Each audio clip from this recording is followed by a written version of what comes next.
ছবিটা দেখো, একটা তরমুজের ছবি, প্যাস্টেল কালারে করেছি। কেমন করে করেছি ভিডিওটা প্রথম থেকে শেষ পর্যন্ত দেখার জন্য অনুরোধ রইল।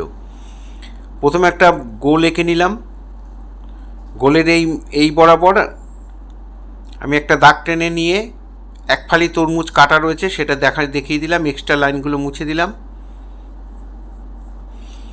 এবার তরমুজের এই গায়ের থেকে, এখান থেকে ফালিটা তোলা হয়েছে, কাটা হয়েছে, সেটা এখানে দেখিয়ে দিলাম। আর তরমুজের গায়ে যে কালারগুলো চাপাবো সেগুলোর জন্য আমি এইভাবে একটু ড্র করে নিলাম।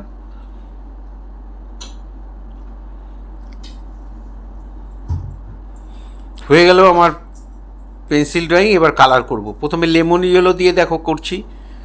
প্রথম থেকে শেষ পর্যন্ত খুব মন দিয়ে দেখো, তাহলে তোমরা অনায়াসে করে ফেলতে পারবে। এভাবে লেমন ইয়েলো দিয়ে নিলাম, তারপরে লাইট গ্রিন দিয়ে মিলিয়ে দিচ্ছি।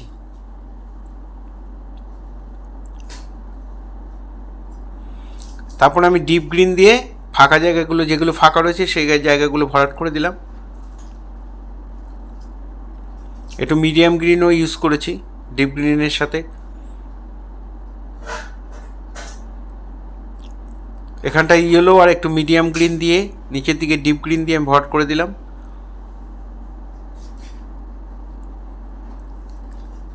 এখানেও ডিপ গ্রিন, ইয়েলো,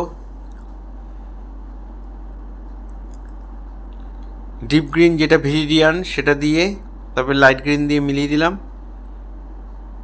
যেখানে যে কালার দিচ্ছি তোমরা ঠিক সেইখানে সেই কালারই দেবে। এবার ব্ল্যাক দিয়ে একটু শেড করে দেবো।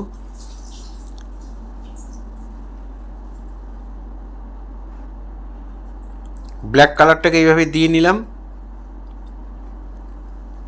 নিয়ে তারপর ডিপ গ্রিন তুলি দিয়ে আমি একটু একটু করে মিলিয়ে দেব। অল্প অল্প মেলাবে, খুব বেশি মেলাবে না।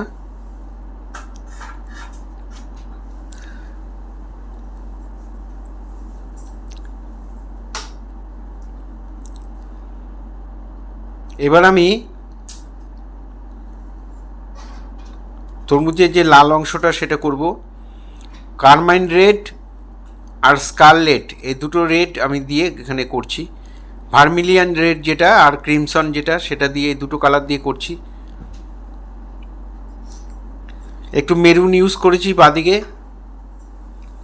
আর এই সাদা জায়গাটা একটু সাদা রং দিয়ে দিলাম।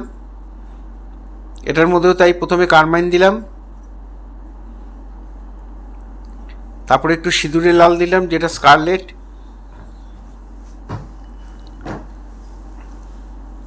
আর এই সাদা জায়গাটা একটু সাদা দিয়ে ভরাট করে দিলাম।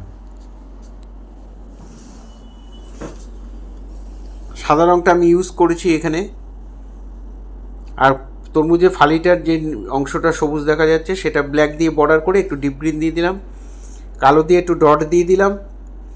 এই ধরনের ভিডিও প্রতিনিয়ত পাওয়ার জন্য অবশ্যই আমার একমাত্র YouTube channel Suryadip art gallery আপনারা অবশ্যই সাবস্ক্রাইব করবেন। ভালো লাগলে একটা কমেন্ট করবেন। ফেসবুকে যারা আছেন তারা অবশ্যই আমাকে ফলো করবেন। পুরো ভিডিওটা দেখার জন্য সবাইকে অসংখ্য ধন্যবাদ। এইভাবেই সবাই আমার সাথে থাকবেন, পাশে থাকবেন।